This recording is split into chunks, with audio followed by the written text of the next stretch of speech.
नमस्कार दोस्तों, HRDIS में आप सभी का स्वागत है। कैसे हैं आप सभी लोग? आई होप आप सभी लोग अच्छे होंगे और अपनी पढ़ाई को बहुत बढ़िया तरीके से कर रहे होंगे। देखिए, आज हम लोग 17 से 19 दिसंबर के महत्वपूर्ण करंट अफेयर्स पर चर्चा करेंगे। आपको बता दूं कि ये जो दैनिक रूप से करंट अफेयर्स आपको दिया जाता है, ये आपके सिविल सर्विसेज की परीक्षा के साथ साथ में जितने भी वनडे एग्जाम्स आपके होते हैं, उन सभी एग्जाम्स के लिए लाभकारी सिद्ध होता है।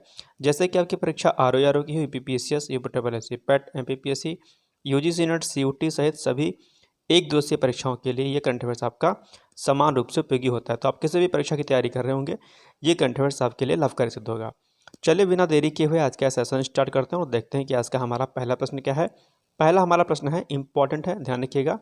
हाल ही में मिस्र के राष्ट्रपति चुने गए हैं। कौन चुने गए हैं? इसका जो राइट आंसर है वो है सी, यानी कि अब्देल फत्ताह एल सिसी को जो है हाल ही में मिस्र के नए राष्ट्रपति के रूप में चुना गया है। व्याख्या के अंतर्गत यही पॉइंट दिया है, आप लोग देख लीजिएगा।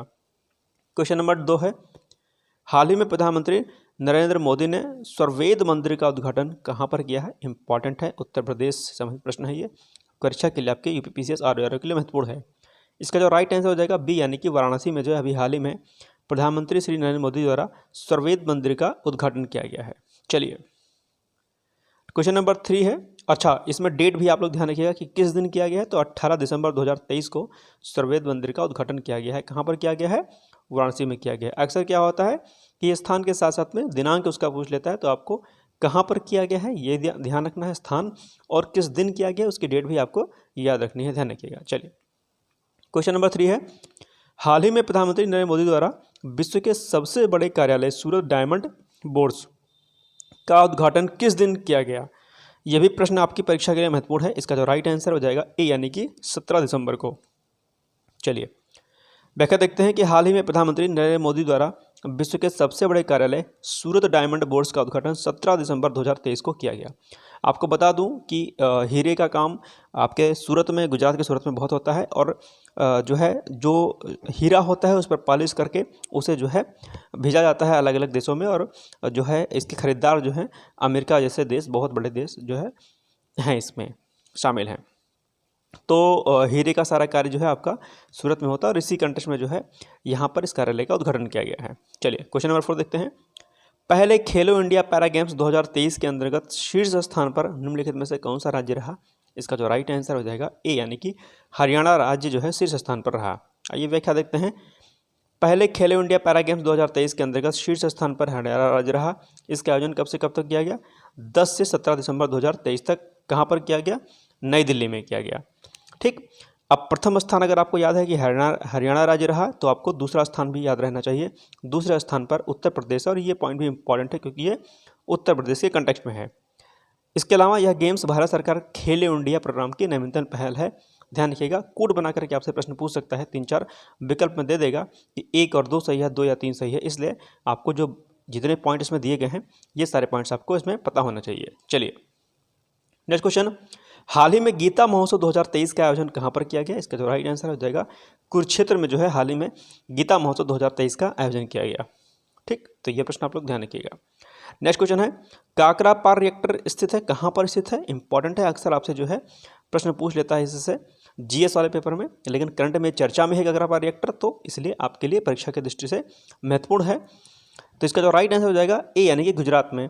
और ये क्यों चर्चा में है? क्योंकि जो इसकी यूनिट 4 है, इसने अभी जो है काम करना शुरू कर दिया है, इसलिए जो है चर्चा में है। आइए जरा इसकी व्याख्या देखते हैं कि KAPP 3 और 4 ये दोनों गुजरात के सूरत जिले के काकरापार में स्थित हैं।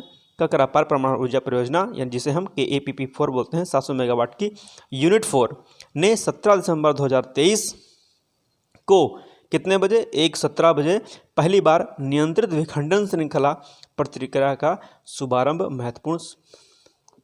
कर महत्वपूर्ण सफलता हासिल की। तो इसीलिए जो है काकरापार जो है रिएक्टर जो है चर्चा में है, इसलिए आपकी परीक्षा के लिए महत्वपूर्ण है। और देखिए विखंडन प्रक्रिया इसमें जो है दी गई है, और आप लोग के लिए एक सिंपल सा टास्क है जो कि परीक्षा में अक्सर आपसे पूछता है, नाभिकीय विखंडन और नाभिकीय संलयन प्रक्रिया क्या होती है, ये आपको देखना है। बहुत आसान है, इसमें कोई बहुत बड़ा रॉकेट साइंस नहीं है। एक बार नाभिकीय विखंडन और नाभिकीय संलयन देख लीजिएगा। अक्सर जो है आपसे नाभिकीय विखंडन और नाभिकीय संलयन पर जो है प्रश्न पूछ लेता है कि बताइए क्या है ये नाभिकीय विखंडन और नाभिकीय संलयन।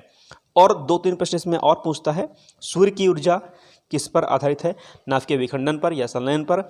और एक प्रश्न और पूछता है आपसे कि जो है हाइड्रोजन बम जो होते हैं वो किस पर आधारित होते हैं। तो ये कुछ 2-3 प्रश्न हैं, ये टास्क हैं आज आपके लिए, जाइएगा इसको देख लीजिएगा। मैं बताऊंगा नहीं, अगर आप कहेंगे कमेंट बॉक्स करेंगे तो कमेंट बॉक्स में जाकर के मैं आपको आंसर दे दूंगा, लेकिन फिलहाल ये आपके लिए टास्क है। अब आज आपके लिए एक सिंपल सा प्रश्न है, और वो ये प्रश्न है कि हाल ही में छत्तीसगढ़ के विधानसभा अध्यक्ष के रूप में किसे चुना गया है। इसका मैंने ऑप्शंस नहीं दिया है क्योंकि सिंपल सा क्वेश्चन है, आपका पता करना है कि छत्तीसगढ़ के विधानसभा अध्यक्ष कौन चुने गए हैं। इसके साथ साथ में एक चीज़ आप लोग और करिएगा, छत्तीसगढ़ के साथ साथ में जो हाल में अभी 3 राज्यों के जो चुनाव हुए हैं, आपको एमपी के और राजस्थान के बारे में भी पढ़ना है, वहाँ के विधानसभा अध्यक्ष और मुख्यमंत्री, और सीजी यानी कि छत्तीसगढ़ के मुख्यमंत्री और विधानसभा अध्यक्ष के बारे में आपको पता करना है। ठीक, तो ये आप लोग के लिए टास्क है, और आई होप आपको ये वीडियो पसंद आ रहा होगा। अगर आपको सही लगता है तो प्लीज़ वीडियो को लाइक ज़रूर कर दिया करें, शेयर कर दिया करें, और बेल आइकन को प्रेस कर दें ताकि कोई भी अपडेट हो सबसे पहले आप सभी लोगों तक पहुंच सके।